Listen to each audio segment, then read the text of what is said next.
It was December 1980. The UK was in a state of chaos. Unemployment was soaring. John Lennon had just been murdered in the US, and with the Cold War still in full swing, a full-on nuclear war felt like a real possibility to many. In the middle of all this, during an interview with Betty Page for Sounds magazine, Duran Duran's frontman Simon Le Bon declared, "We want to be the band to dance to when the bomb drops." The band was just beginning to mix funk, disco grooves and rock into something that would soon have millions dancing along.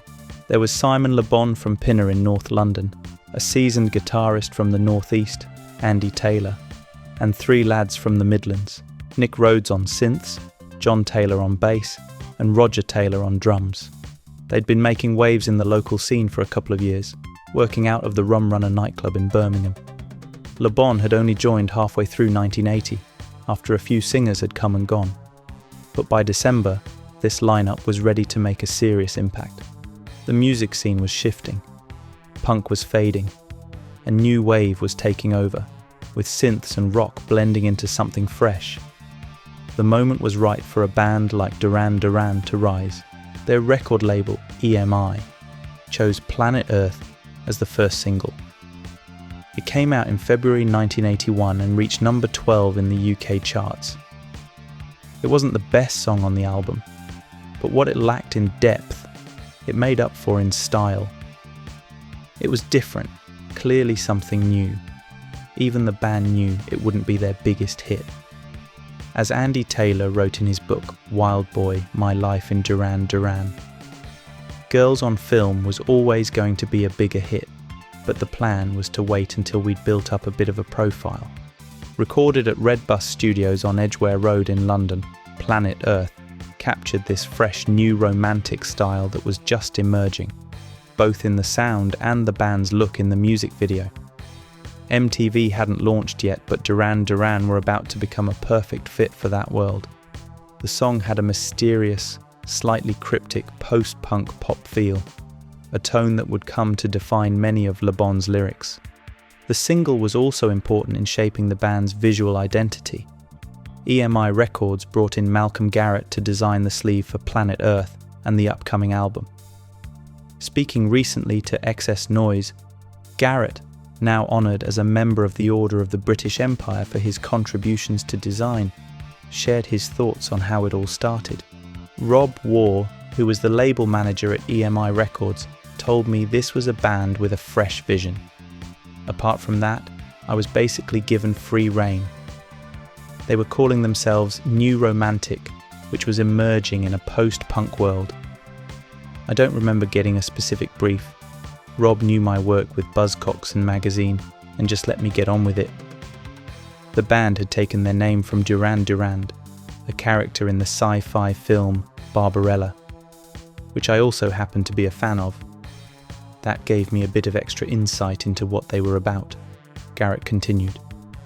The name and the song title, Planet Earth, made me think of 1960s airline graphics, a kind of sleek, space-age feel.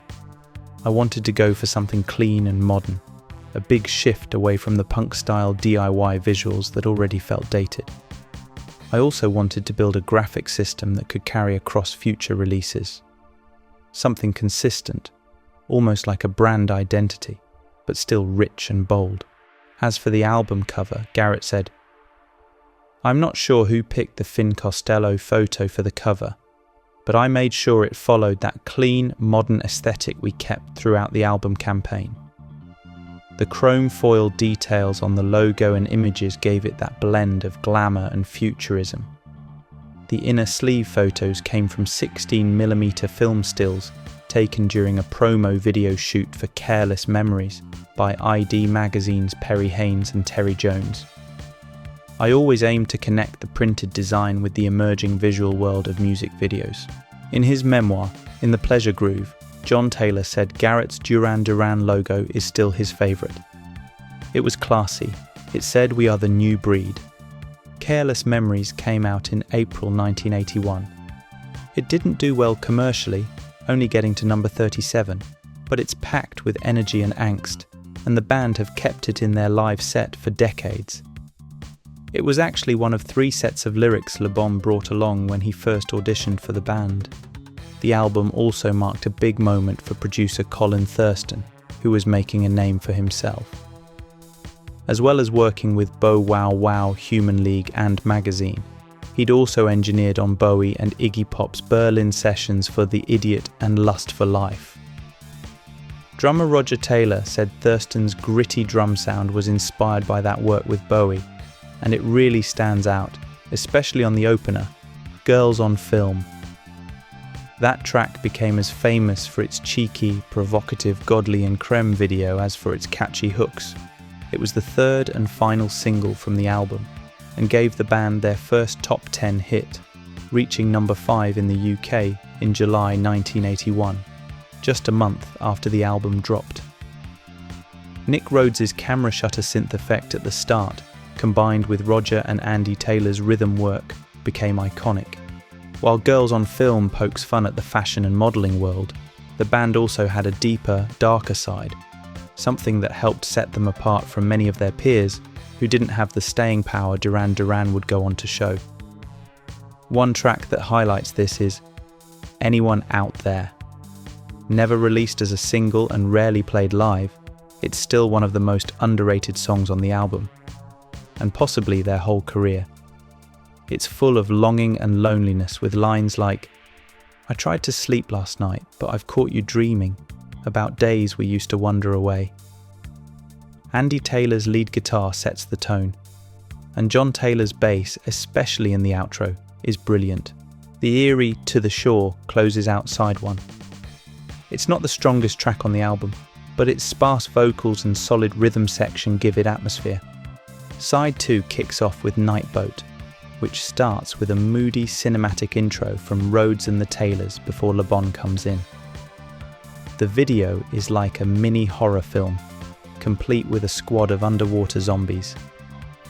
Roger Taylor's tribal-style drumming fits perfectly with the spooky vibe. Sound of Thunder brings the band's individual strengths together in a rush of classic Duran Duran sound. It's fast-paced and exciting, with Le Bon singing, It's what I was made for. The world spins so fast that I might fly off, as if he knew the wild ride that lay ahead. The album's hidden gem is Friends of Mine. This might be the only time Duran Duran ever got political on record. The line Georgie Davis is coming out refers to graffiti from the mid-70s, anticipating the release of a man wrongly jailed for robbery. Thurston's production shines here, especially in how he highlights the drums, bass and guitar. Finally, the album ends with Tel Aviv, a Middle Eastern-inspired instrumental blending Rhodes's synth work with Andy Taylor's guitar. It brings the debut album to a mystical close. The album eventually peaked at number 3 in the UK and number 10 in the US after a 1983 re-release. This debut put Duran Duran firmly on the map in summer 1981, setting the stage for their next album, Rio, which would be released just 11 months later in May 1982, and take them to another level entirely.